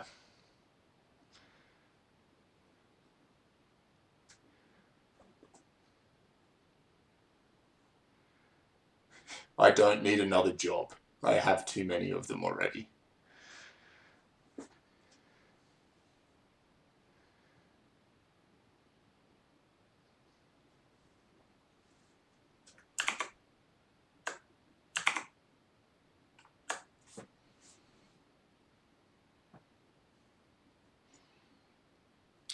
Yeah, I don't think I'm going to be up to playing too many games for the next little while. I'll be up to doing lots of sleeping.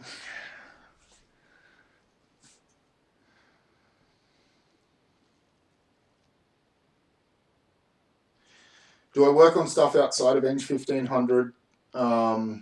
So I have a research career that's supposed to take up as many hours a year as my teaching does. They're supposed to be equal. So I still do research into advanced materials.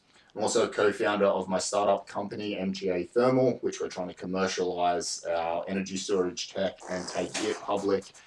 And today, late last week, I started helping people make face masks for hospitals. So ES126, we're converting it into a manufacturing facility to make face masks to give to emergency services and hospitals and stuff like that.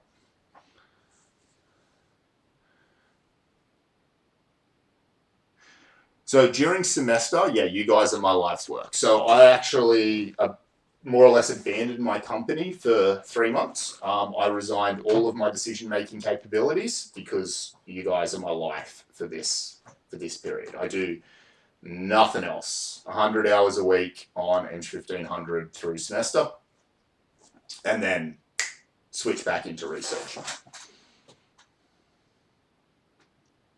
Yeah, I think there's 4 groups on campus making face masks. So we're deliberately attacking in multiple different build strategies, such that some of them might work really well, some of them might not, because this is all prototyping. So we're trying a bunch of things at once to see what we can do quickly. My company's in good hands.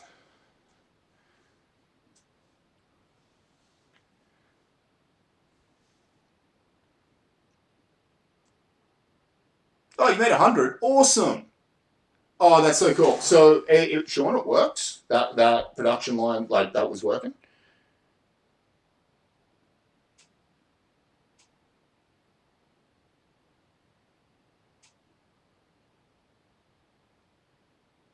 Oh, that's so good. Cool. I'll go in early tomorrow, and I'll try and do what I can. I get a couple of hours free on Wednesday as well. Oh, good. Posty came back. So we're not allowed to meet up with more than 2 people anymore. You want to be a little bit careful about your interpretation there. So you're advised not to meet up in public with more than 2 people at a time. I'm not ever going to tell you to meet up as a team again in 1500 at all. And I don't advise that you do. Just out of academic interest, that I don't believe applies to people in their own home, and I don't believe it applies to universities or schools at this stage. But for 1500, you do not need to meet up as a group. And yes, it will affect you quite a lot. But the Discord works. It really does. It was really, really good to do teamwork with all 4 people in different locations through Discord is great. So get your Discord set up, work hard on it, you'll be fine.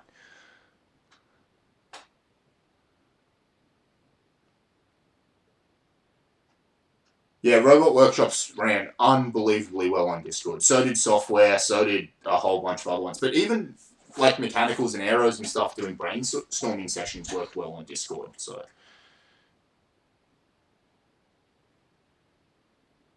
did people go and collect their electro pads today?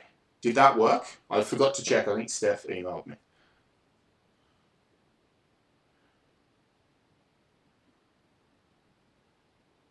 Okay, so you're picking your electrode pads up on Wednesday. Make sure if you are doing medical or education that you get your electrode pads on Wednesday. You need them. You can't do your project without them, okay? I mean, you don't have to do your project anymore, so I guess you don't need them. But if you want to do your project, please go and get your spare electrode pads. Yes, energy drink for breakfast. I hate eating breakfast. It makes me feel sick, but having an energy drink doesn't.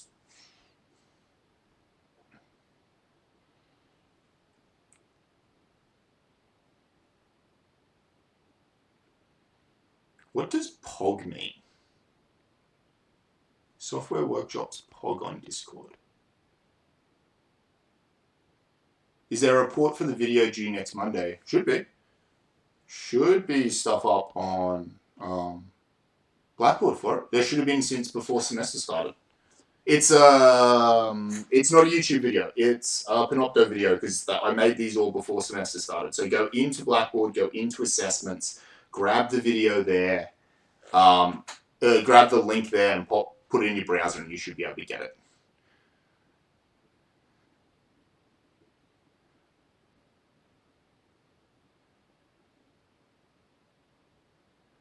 Yeah, that doesn't answer my question, hey. I don't know what that means. Is the mid-semester break going to go longer? I don't know. You tell me. I wish I'd known. I hope it doesn't. My preference for you is to actually get this semester done on time and end it and be done and let you all move on with your lives. Whether the rest of the semester gets extended or not, don't know, don't care. 1500 will be over, and because you're going to have achieved the learning goals by that stage anyway. So I don't want to waste any more of your time than I absolutely have to. So I want to get this course finished as soon as possible. You can focus on your other subjects after that.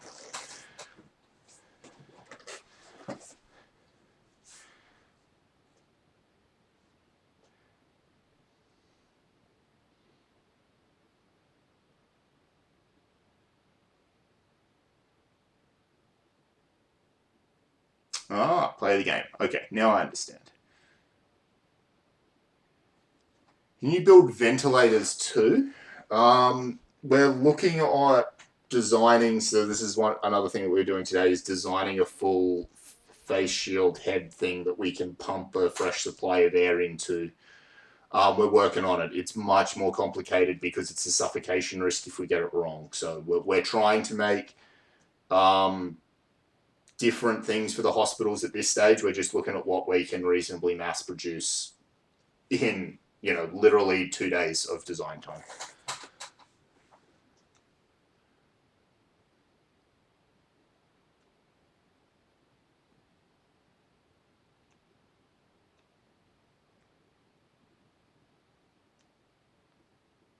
Michael, no, your name will come through on the word track changes. That's fine. Don't worry about it. If it's just your first and last name, that's totally sweet. There's nothing wrong with that. Just obviously, if it's something that's not okay, maybe change it. You can change it somehow. Will this semester ever end? Yes, it will end in week 12 like it's meant to. Not enough scuba gear. That's legitimately, they're looking at scuba respirators and stuff like that. There's not enough of them to repurpose.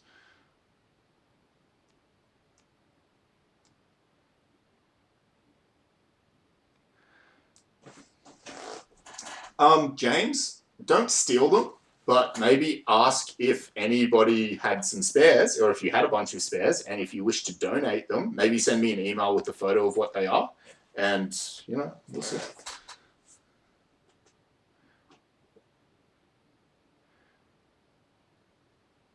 Yeah, You students work hard for me, I'm going to work hard for you. Okay, that's like the only thing that I can commit to being able to do at the start of the semester. You work hard for me, I'll work hard for you. I'm happy to. You guys make it easy.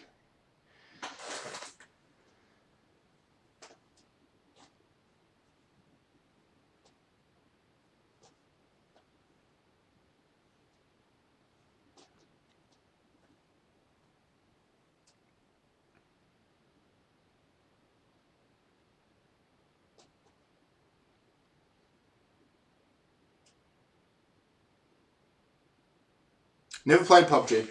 Got it, never played it.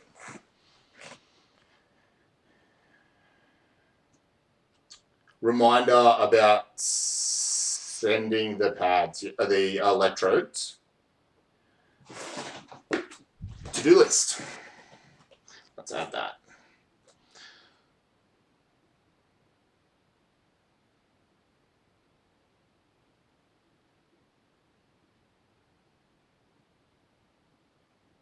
Send electrodes.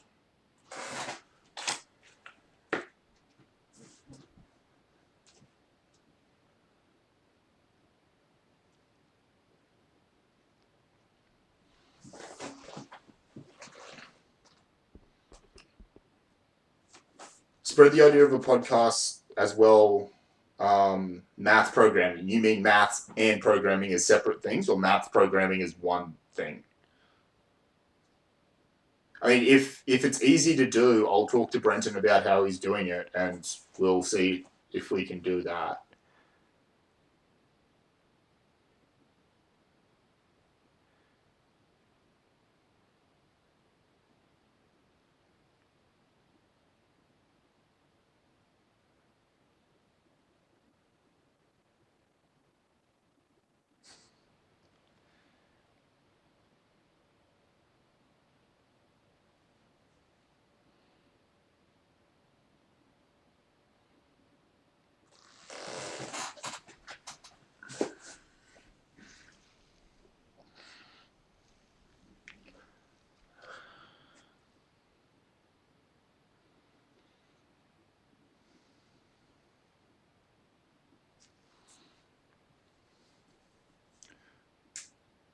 What's something cool you can do with your robot? Go teach it how to fetch things from the fridge. It's not that hard. It's a little hard to get a automatic can dispenser, but it's not that hard. The other thing that you can do with the bots that my friends did was they made a scaredy bot. So it would autonomously drive around their house, and when they yelled or made a loud noise, they put a microphone on it.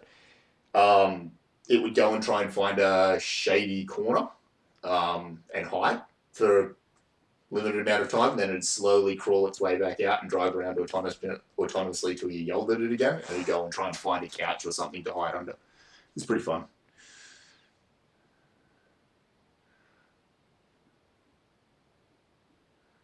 Yeah, butler bot. Make a robot to get you butter and spread it on pancakes. Yes, you could do that. You could make a robot that gets butter. Never played a console. I have a Switch now. I play my Switch a lot, but other than that, no, never had a console. If your bot can't move in a straight line since it fell off a table,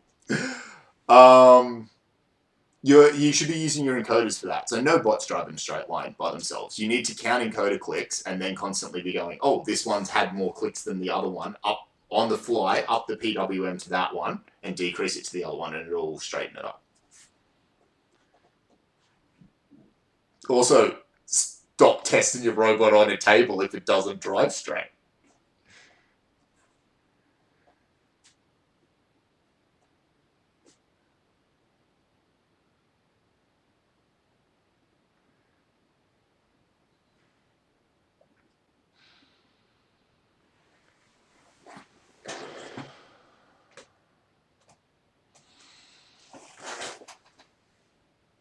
Will you be a bit more lenient on marking? Look, your assessment 2A is marked fairly harshly is not the right word, but pretty strictly. Your your assessment 4, your formatting one, is marked very strictly, but we hand you the formatting list first. Everything else, I'm honestly looking to give you marks. Hey, I really am. Everything I mark, it's a hard problem. With I will throw marks at you for anything you do well. I'm not looking to screw somebody to the wall. I definitely am with assessment 4 because that's its job. But outside of that, we're looking to give you marks wherever we can. Okay, we want you to do the work, but provided you did the work, and thus this whole design report and project thing, like whatever you can do, you can put on the table, you can show me you did marks with. What you did work with, we'll give you marks for.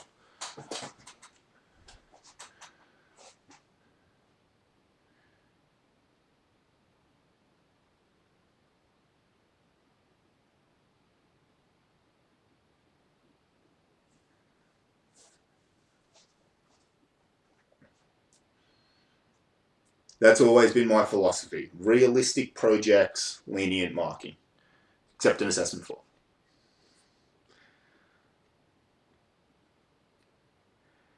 And remember, 1500's front heavy as well. Like, we smash you with content for the first 5-6 weeks, but then we really tailor off. Like your lecture content, that was your last big lecture. It's now going to tail off. You get all this time to recoup on that stuff that we've given you.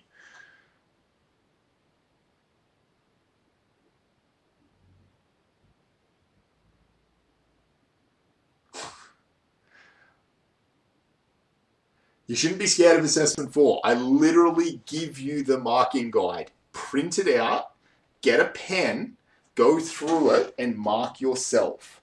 Okay? You can guarantee yourself 100% in that assessment. It is, we mark it strictly, but it is the absolute easiest assessment of all time.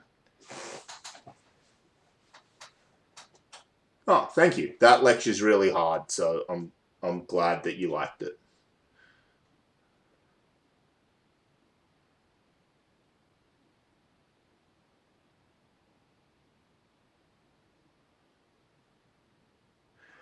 Also, out of curiosity, with your robots trying to make them drive straight, why do you care? Why do you ever want to drive in a straight line when you don't have other inputs available to you? You might want to. I'm not saying that you don't. I'm asking you that question though. If you look at the track or whatever, why do you ever care? But if you have a line you're trying to follow, or you're in a hallway, or you're doing whatever it is that you're doing, when are you ever actually required to blindly drive straight? Being said, a team did finish the project last year using no sensors whatsoever other than their encoders and their motors. So, yes, there definitely is a reason why you might want to know how to drive straight, but you don't have to.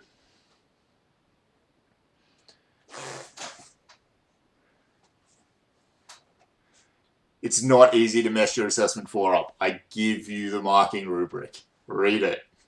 I can't make it easier.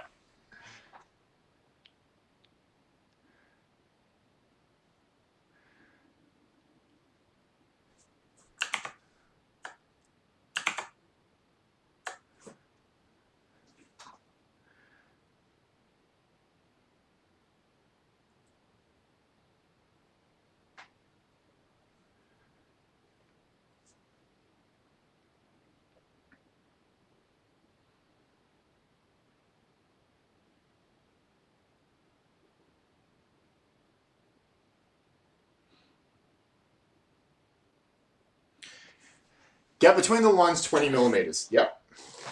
How long does it take your robot to stop if it's driving reasonably fast? Will it stop? And even if you didn't see the line at all and you totally stopped all power to the motors, how far would your robot continue to roll? Assessment 4 is another report. It is not like Assessment 2. I strongly suggest you go and watch the video on Assessment 4 and read the documentation.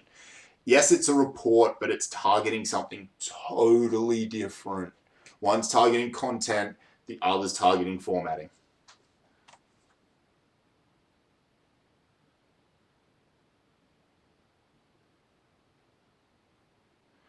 When will the timestamps be put on the report writing video? Great question. when I get some time. I'll try and do it tonight for you. I'll put it on my list. Timestamp lecture 6.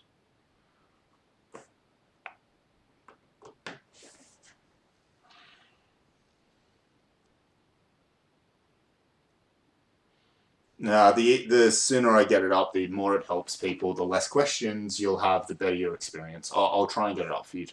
If I can figure out how to do it, I'll start tonight. I don't know how long it'll take me to do.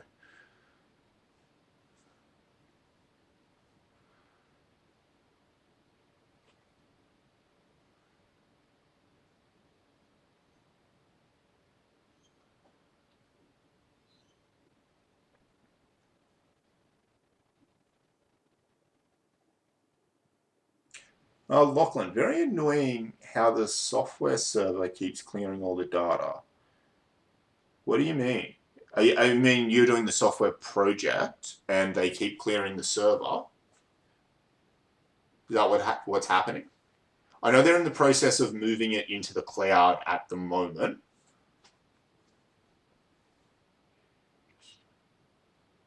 Oh, really? That's all I have to do? Oh, cool. Just type that into the description. Awesome. I'll try that then. Oh yeah, I literally haven't even Googled it yet. I haven't gotten to that stage. Again, sorry, Cameron, that's for the software project, just so I know who to be chasing here.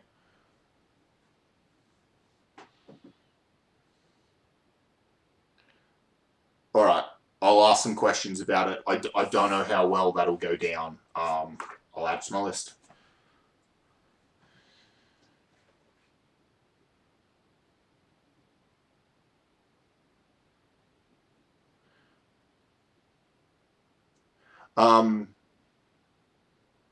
What do you want it to hold on to? Like, why is it an issue that it resets? I just want to be able to communicate this to some people. Why do you need it to hold on to information?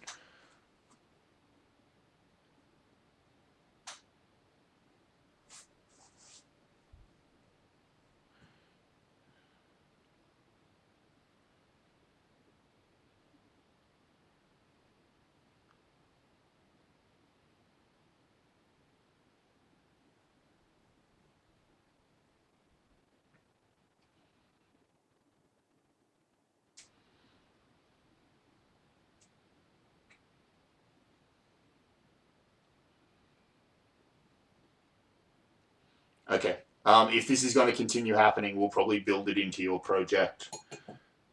And, we'll be able to throw some marks at you for it, for having a way of dealing with it.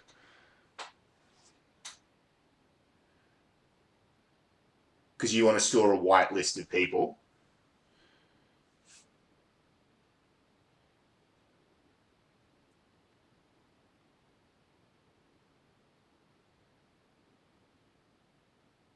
Yeah. I'll ask them to do something about it. People haven't complained about this in the past, so I'm assuming it's new. Yeah, so I mean, having a whitelist makes perfect sense to me. So I'm not saying it's the right or the only way to do it, but I understand why you might want that. Where do you add the ranking to the 5 reports? Have you got the document open? It should be.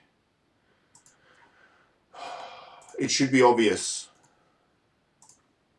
It's in the assessment 3 document. There's a table, and I think it tells you to put them in order.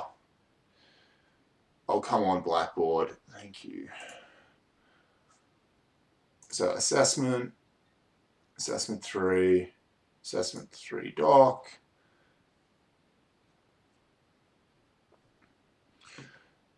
Come on, you can do it, internet. I believe in you. Bam, right there. Rank 1 being the best. And you don't have 5 reports, you only have 4. The one that you're proofreading counts as one of the ones that you're marking. You completely leave your own out of that. your own basically totally separate task and not related to this in any way, shape, or form. It's just tacked on the end for one possible bonus mark.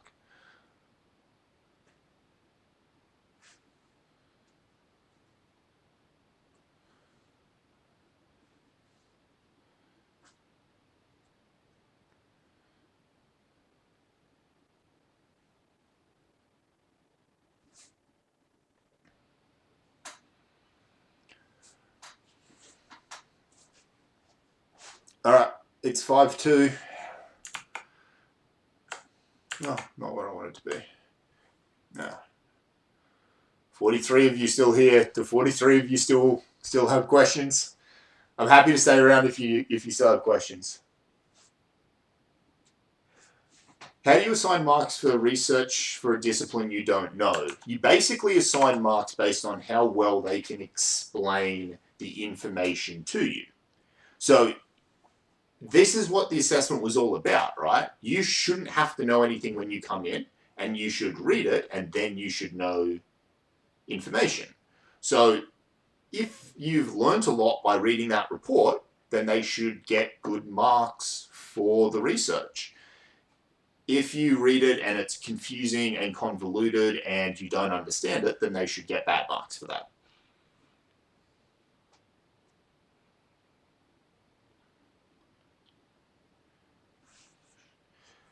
Does the discussion go under the table? Discussion of what? The report in general or the... So talk about it as a whole here, but then for each report, you get to talk about each one of them individually. Right, so do them all individually, and then you kind of come back and you do this discussion last. Well, pre and post marking, so you should do it before and you should do it after. But you come back after you've marked them all here and go, my marking rubric really weighted formatting, and it turns out that a report that shouldn't have done very well because the content was crap still did really well because the formatting was good. I should think more about that in the future.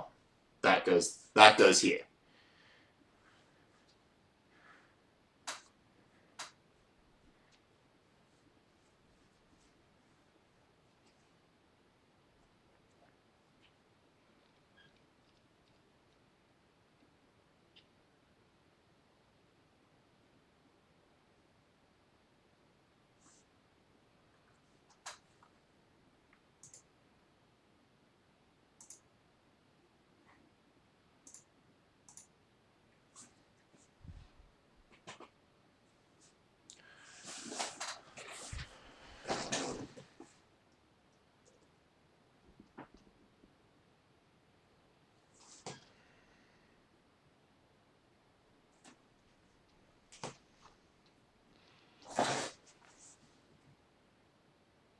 What's the explanation under the marking criteria and explanation heading?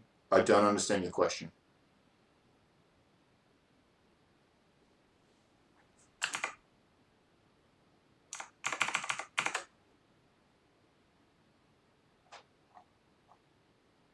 Put in a marking criteria and you put in an explanation with it if it's as needed. Well, why you took marks off people or why you gave it to them.